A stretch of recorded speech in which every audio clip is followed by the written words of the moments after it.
अगर हम लोग देश की महिलाएं बाहर निकल गए शिक्षा जगत में भी अपने आने वाले युवा जनरेशन और बच्चों के भविष्य को देखकर, तो फिर आपको सामना बहुत बड़ी शक्तियों का करना पड़ जाएगा।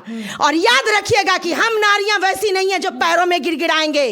जो मारने आएंगे अगर सत्य और शिक्षा को लेकर, जो मारने आएंगे उन्हीं के रड, उन्हीं के रिवॉल्वर और उन्हीं के छड़ी को छीन के उन्हीं को लगाएंगे। बिहार सरकार हो चाहे देश के कोई भी व्यक्ति हो, अगर वो किसी के साथ शोषण करते हैं, उसको जान से मारते हैं, उनके ऊपर अत्याचार करते हैं, तो ये कानूनन अपराध है। और ऐसे में मोदी जी को भी चाहिए कि कड़ी से कड़ी वो एक ऐसा प्रावधान बनाए कि खास करके युवा पीढ़ी को, जो पढ़ने वाले बच्चे हों, उनको किसी तरीका से कोई परेशानी नहीं दिया जाए। और देखते हैं कि कैसे प्रशासन डंडा से मारते हैं। हम लोग जैसी महिलाओं को मारने आएंगे तो वही डंडा को छीन के उन्हीं लोग को लगाएंगे। इतना आप करिएगा? एकदम करेंगे। अगर हमारे बच्चों को, हमारे बिहार के बच्चों को, हम महिलाओं को रहते हुए अगर कोई छड़ी लगाएगा ना, तो उसी छड़ी को छीन के उनको छड़ी लगाएंगे। शिक्षा के क्षेत्र में भी इतना प्रताड़ना आ गया। क्या हमारे पढ़ने वाले बच्चों को इतना दर्द का सामना करना पड़ेगा? क्या शिक्षा के क्षेत्र में नौकरी के लिए, अपने अधिकार के लिए, अपने एग्जाम के लिए, क्या उनको इतना पीड़ा सहना पड़ेगा? ये कैसा कानून, ये कैसा सरकार? ये अगर हमारे आने वाले युवा अगर इस तरह से मार खाएंगे मात्र शिक्षा के एक एग्जाम को लेकर, तो कहीं ना कहीं ये बहुत बड़ी बात है। क्या शिक्षा का मांग करना, एग्जाम का मांग करना कहीं से कोई अपराध है? ये बिहार में चल क्या रहा है? ये कैसा कुशासन आया है? मुझे भी आज आप बता रहे हैं तो मुझे भी बहुत क्रोध आ रहा है। अगर हमारे बच्चों के साथ ऐसा हुआ है तो कहीं ना कहीं ये बहुत ही अपराधजनक कर्म हुआ है।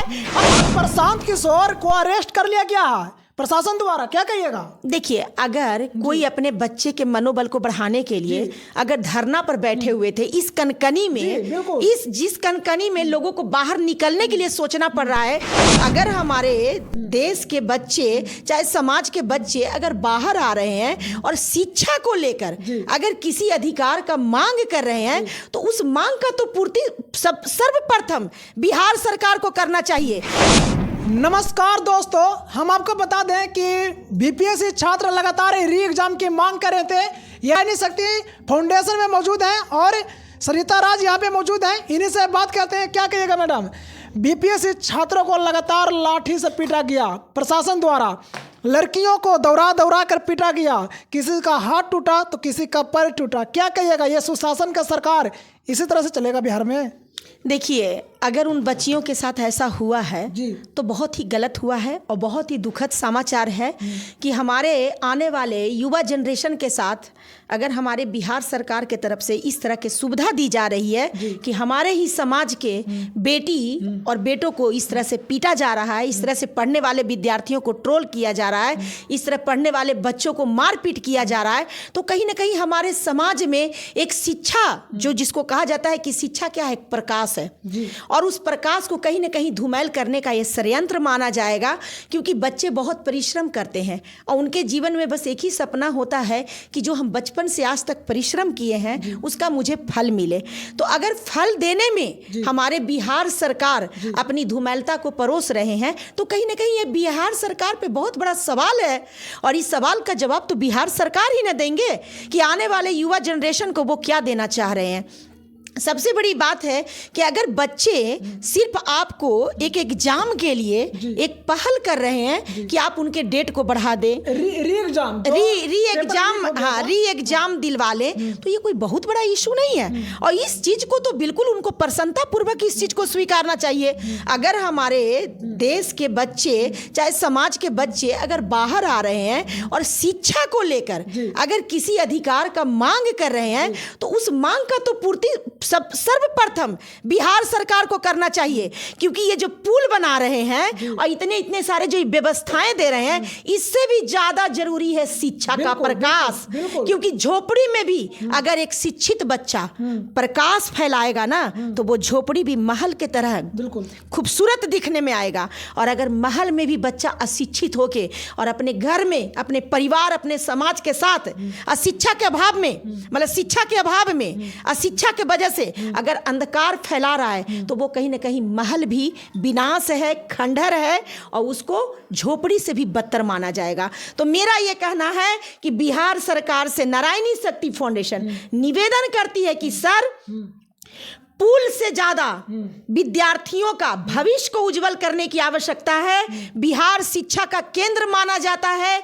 आज पूरे देश में बिहार के बच्चों का एक कहा जाता है कि एक वर्चस्व माना जाता है कि सबसे ज्यादा अगर आईएएस और आईपीएस कहीं से कोई बच्चा निकलता है तो वो बिहार का बच्चा निकलता है।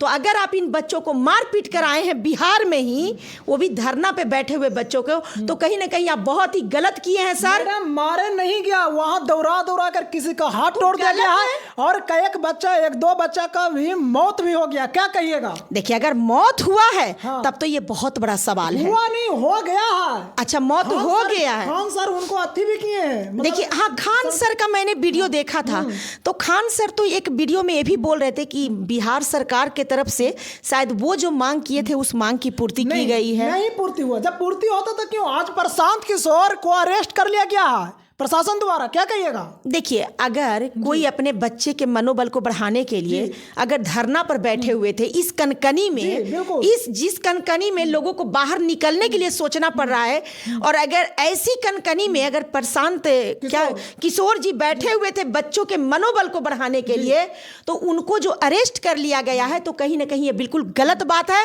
और नारायणी शक्ति फाउंडेशन इस बात की निंदा करती है। और देखिए, अगर इस तरह से कुरीतियां हमारे बिहार में, और हमारे देखिए अभी अश्लील गाने बज रहे हैं, इसमें बिहार सरकार के कान में नहीं जाता है क्या? हमारे सर को नहीं सुनाई पड़ रहा है कि कितनी मग्गी भाषा और कितनी भोजपुरिया घारा में महिलाओं की अश्लीलता को परोसा जा रहा है? तो क्या सुनाई नहीं पड़ता है? लेकिन इन सारे चीजों को दिन दहाड़े छोड़ दिया गया है, एकदम नग्न की तरह। अभी कुछ दिन पहले मैं गाड़ी बनवाने गई थी, यहाँ पर आपको क्या इसको कहा जाता है, भूतनाथ रोड के तरफ मैं गई थी। वहां पर एक टेंट लगाकर कुछ लोग इतने गंदे गाने बजा रहे थे, इतने गंदे, रोशन रोही का ही वो गंदा गाना बज रहा था।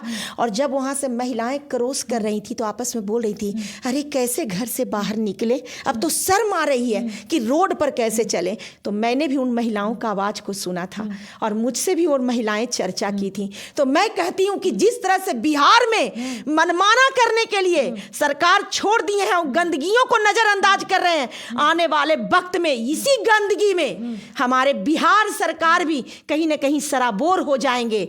बिहार सरकार का सर्वप्रथम कर्म यही है कि सबसे पहले शिक्षा को उजागर करना, उसके बाद समाज में बढ़ते कुरीतियों को रोकना।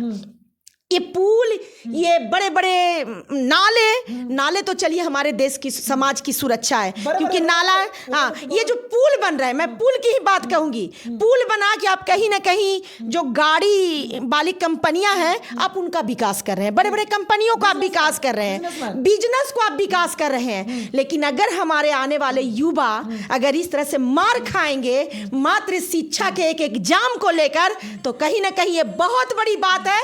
और देखिए, अभी तो प्रशांत किशोर जी जेल गए हैं, लेकिन उनको जेल से रिहा करने के लिए आप लोग अपना जो भी आप लोग का प्रयास है करिए। अगर संभवतः अगर जरूरत पड़ेगी तो आप ही लोग बाहर घूमते हैं, मैं तो ऑफिस में रहती हूँ, महिलाओं के उत्पीड़न पे काम करती हूँ। अगर कुछ विशेष परेशानी होगी तो हम संस्थाओं को भी आप लोग बताएं, और नारायणी शक्ति फाउंडेशन की टोटल टीम फिर हम लोग धरना पर बैठेंगे और देखते हैं कि कैसे प्रशासन डंडा से मारते हैं। हम लोग जैसी महिलाओं को मारने आएंगे तो वही डंडा को छीन कर उन्हीं लोग को लगाएंगे। इतना आप करिएगा? एकदम करेंगे।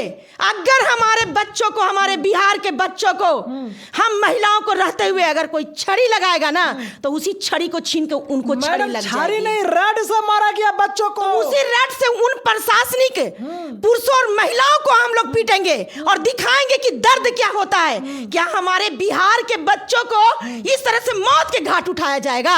क्या शिक्षा का मांग करना, एग्जाम का मांग करना कहीं से कोई अपराध है? ये बिहार में चल क्या रहा है? ये कैसा कुशासन आया है? मुझे भी आज आप बता रहे हैं तो मुझे भी बहुत क्रोध आ रहा है। अगर हमारे बच्चों के साथ ऐसा हुआ है तो कहीं ना कहीं ये बहुत ही अपराधजनक कर्म हुआ है। और ऐसा नहीं है, बिहार सरकार हो चाहे देश के कोई भी व्यक्ति हो, अगर वो किसी के साथ शोषण करते हैं, उसको जान से मारते हैं, उनके ऊपर अत्याचार करते हैं, तो ये कानूनन अपराध है। और ऐसे में मोदी जी को भी चाहिए कि कड़ी से कड़ी वो एक ऐसा प्रावधान बनाए कि खास करके युवा पीढ़ी को, जो पढ़ने वाले बच्चे हों, उनको किसी तरीका से कोई परेशानी नहीं दिया जाए। मैडम हम आपको बता दें कि जो बच्चियां थी और बच्चे थे वहाँ पे वो पर मैडम मैडम मैडम एक सवाल है मेरा, एकदम इम्पोर्टेंट सवाल है।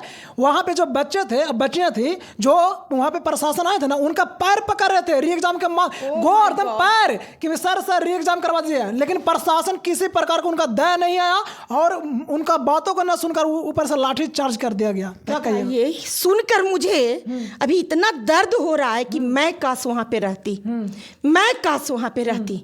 ये कैसा बिहार में हो रहा है, यानी कि घरेलू हिंसा ही नहीं, सामाजिक प्रताड़ना ही नहीं, अब शिक्षा के क्षेत्र में भी इतना प्रताड़ना आ गया। क्या हमारे पढ़ने वाले बच्चों को इतना दर्द का सामना करना पड़ेगा? क्या शिक्षा के क्षेत्र में नौकरी के लिए, अपने अधिकार के लिए, अपने एग्जाम के लिए, क्या उनको इतना पीड़ा सहना पड़ेगा? ये कैसा कानून, ये कैसा सरकार, ये कैसी कुरीतियां फैल रही है बिहार में। ऐसे कुरीतियों की निंदा करती है नारायणी शक्ति फाउंडेशन।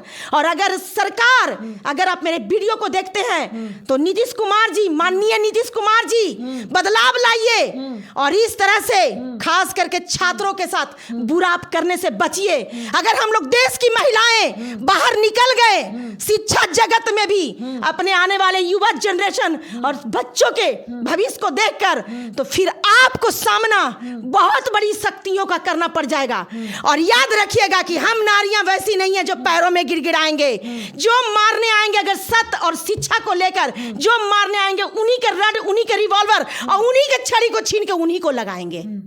मैडम एक अंतिम सवाल है, आप महिला हैं, मुझे सुनकर क्रोध आ रहा है भाई, आप महिला हैं, बहुत कुछ बोल देंगे मैडम, और उनको डंडा से पीटा गया, ठोका गया, प्रशासन कैसी ये बच्चियां थी? इनकी शक्ति से ज्यादा बड़ी कोई शक्ति थी क्या? लेते उसी छड़ी को। शिक्षा का हक मांगना कोई गुनाह नहीं है, कोई अपराध नहीं है। सबसे बड़ा प्रकाश है शिक्षा। और अगर शिक्षा के आड़ में कोई भी आए, अदरवाइज कोई भी आए, उसको कुचल देनी चाहिए। और युवा जनरेशन को कहते हैं कि बस अपनी शक्ति को उजागर करो और गिड़गिड़ाओ नहीं, अपने हक को छीनना सीखो। आज दुनिया मांगने से नहीं देती है, आज दुनिया से लेनी पड़ती है। मांगो, पहला पहर मांग के करो और दूसरा पहल में आओ, हमारे संस्था से सारे युवा जुड़ो। मैं दिखाती हूं कि कैसे अधिकार लिया जाता है। चलिए दोस्तों, ये नारायणी शक्ति फाउंडेशन के राष्ट्रीय अध्यक्ष सरिता राज जी थे, जो कहीं ना कहीं बीपीएससी छात्रों के लिए आवाज़ उठाए हैं। और जो बच्चों को लाठी चार्ज किया गया था, जो बच्चों को दौरा कर पीटा गया था, जो बच्चों को कहीं ना कहीं किसी का हाथ टूटा, किसी का पैर टूटा, उनके लिए कहीं ना कहीं आवाज़ बनकर उभरे हैं। और ये काफ़ी बीपीएससी छात्रों के लिए सपोर्ट में उतरे हैं। बाकी आप इस वीडियो को देखकर क्या समझते हैं, कमेंट बॉक्स में प्रतिक्रिया जरूर दें। वीडियो अच्छा लगे तो लाइक करें, सब्सक्राइब करें। थैंक यू, धन्यवाद।